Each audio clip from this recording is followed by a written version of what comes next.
आदर, अभिनंदन, आभार, नमस्कार, आदाब, सत श्री अकाल। मैं रूपा राय आप सभी के साथ सीबीएसई की हिंदी पाठ्यपुस्तिका स्पर्श भाग 1 के दूसरे पाठ दुख का अधिकार आप सभी के साथ साझा कर रही हूँ। इस पाठ के लेखक का नाम श्री यशपाल है और इस पाठ में दुख का अधिकार नामक पाठ के माध्यम से लेखक यशपाल जी ने समाज में उपस्थित अंधविश्वासों पर प्रहार किया है। लोगों की गरीबों के प्रति मानसिकता को भी उन्होंने इस कहानी के माध्यम से दर्शाया है। किसी भी भूभाग में चले जाएं, अमीरी और गरीबी का अंतर आपको स्पष्ट रूप से दिख जाएगा, परंतु इस आधार पर किसी के साथ अमानवीय व्यवहार करना हमें नहीं सुहाता। लेखक पाठ के माध्यम से एक वृद्ध स्त्री के दुख का वर्णन करते हैं। उस वृद्ध स्त्री का एक ही बेटा था, उसकी अकाल मृत्यु हो जाती है। घर की सारी जिम्मेदारी वृद्ध स्त्री पर आ जाती है। धन के अभाव में बेटे की मृत्यु के अगले ही दिन वृद्धा को बाजार में खरबूजे बेचने के लिए आना पड़ता है। बड़े ही दुख की बात है। आगे आसपास के लोग उसकी मजबूरी को अनदेखा करते हुए उस वृद्धा को बहुत भला बुरा बोलते हैं। लेखक समाज को यही संदेश देना चाहते हैं कि गरीबों की मजबूरी को कभी अनदेखा नहीं करना चाहिए। यह सत्य है कि दुख समान रूप से सबके जीवन में आता है। सभी अपनों के जाने का दुख मनाना चाहते हैं, पर अपनी आर्थिक स्थिति के कारण मना नहीं पाते। भारत जैसे देश में बहुत से लोग ऐसे हैं जिन्हें यह समाज दुख मनाने का अधिकार भी नहीं देता। यह हमारे लिए विडंबना की बात है। पाठ कुछ इस प्रकार शुरू होता है। मनुष्यों की पोशाकें उन्हें विभिन्न श्रेणियों में बांट देती है। प्रायः पोशाक ही समाज में मनुष्य का अधिकार और उसका दर्जा निश्चित करती है। वह हमारे लिए अनेक बंद दरवाजे खोल देती है, परंतु कभी ऐसी भी परिस्थिति आ जाती है कि हम ज़रा नीचे झुककर समाज की निचली श्रेणियों की अनुभूति को समझना चाहते हैं। उस समय यह पोशाक ही बंधन और अड़चन बन जाती है। जैसे वायु की लहरें कटी हुई पतंग को सहसा भूमि पर नहीं गिर जाने देती, उसी तरह खास परिस्थितियों में हमारी पोशाक हमें झुक सकने से रोके रखती है। बाजार में फुटपाथ पर कुछ खरबूजे डलिया में और कुछ ज़मीन पर बिक्री के लिए रखे जान पड़ते थे। खरबूजों के समीप एक अधेड़ उम्र की औरत बैठी रो रही थी। खरबूजे बिक्री के लिए थे, परंतु उन्हें खरीदने के लिए कोई आगे कैसे बढ़ता। खरबूजों को बेचने वाली तो कपड़े से मुंह छिपाए सिर को घुटने पर रखे फफक फफक कर रो रही थी। पड़ोस की दुकानों के तख्तों पर बैठे या बाजार में खड़े लोग घृणा से उसी स्त्री के संबंध में बात कर रहे थे। उस स्त्री का रोना देखकर मन में एक व्यथा सी उठी, पर उसके रोने का कारण जानने का उपाय क्या था। फुटपाथ पर उसके समीप बैठ सकने में मेरी पोशाक ही व्यवधान बन खड़ी हो गई। एक आदमी ने घृणा से एक तरफ थूकते हुए कहा, क्या ज़माना है, जवान लड़के को मरे पूरा दिन नहीं बीता और यह बेहया दुकान लगा के बैठी है। दूसरे साहब अपनी दाढ़ी खुजाते हुए कह रहे थे, अरे जैसी नीयत होती है अल्लाह भी वैसी ही बरकत देता है।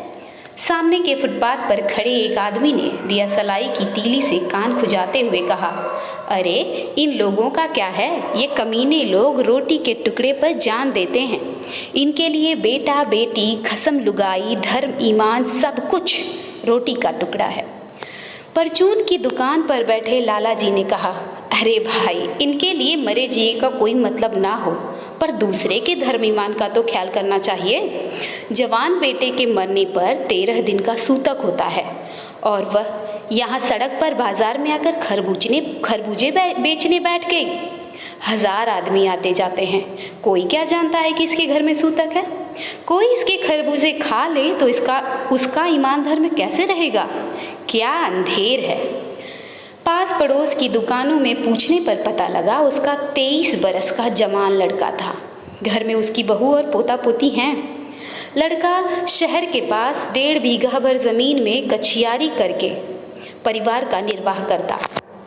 खरबूजों की डलिया बाजार में पहुंचाकर कभी लड़का स्वयं सौदे के पास बैठ जाता, कभी माँ बैठ जाती। लड़का परसों मुंह से अंधेरे बेलों से पके खरबूजे चुन रहा था। गीली मेड़ की तरावट में विश्राम करते हुए एक सांप पर लड़के का पैर पड़ गया और सांप ने उसे डस लिया। लड़के की बुढ़िया माँ बावली होकर ओझा को बुला लाई। झाड़ना फूकना हुआ, नाग देव की पूजा हुई। पूजा के लिए दान दक्षिणा चाहिए। घर में जो कुछ आटा और अनाज था दान दक्षिणा में उठ गया।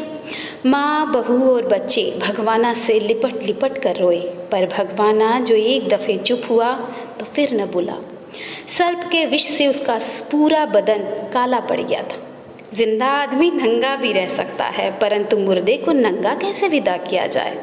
उसके लिए तो बजाज की दुकान से नया कपड़ा लाना ही होगा, चाहे उसके लिए माँ के हाथों के छन्नी करना ही क्यों न बिक जाए। भगवाना परलोक चला गया। घर में जो कुछ चूनी भूसी थी सो उसे विदा करने में चली गई। बाप नहीं रहा तो क्या, घर में लड़के सुबह उठते ही भूख से बिलबिलाने लगे।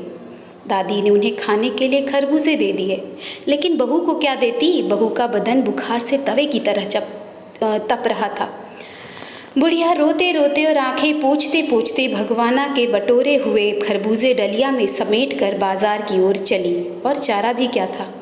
बुढ़िया खरबूजे बेचने का साहस करके आई थी, परंतु सिर पर चादर लपेटे, सिर को घुटनों पर टिकाए हुए फपक फपक कर रो रही थी। कल जिसका बेटा चल बसा, आज वह बाजार में सौदा बेचने चली है। हाय रे पत्थर दिल। उस पुत्र वियोगिनी के दुख का अंदाज़ा लगाने के लिए पिछले साल अपने पड़ोस में पुत्र की मृत्यु से दुखी माता की बात सोचने लगा। वह संभ्रांत महिला पुत्र की मृत्यु के बाद 2.5 मास तक पलंग से उठ न सकी थी। उन्हें 15-15 मिनट बाद पुत्र वियोग में मूर्छा आ जाती थी, और मूर्छा न आने की स्थिति में आंखों से आंसू न रुक सकते थे। 2 डॉक्टर हरदम सिरहाने बैठे रहते थे। हरदम सिर पर बर्फ रखी जाती थी। शहर भर के लोगों के मन उस पुत्र शोक से द्रवित हो उठे थे। जब मन को सूझ का रास्ता नहीं मिलता तो बेचैनी से कदम तेज हो जाते हैं। उसी हालत में नाक ऊपर उठाए राह चलतों से ठोकरें खाता मैं चला जा रहा था। सोच रहा था, शोक करने कम मनाने के लिए भी सहूलियत चाहिए, और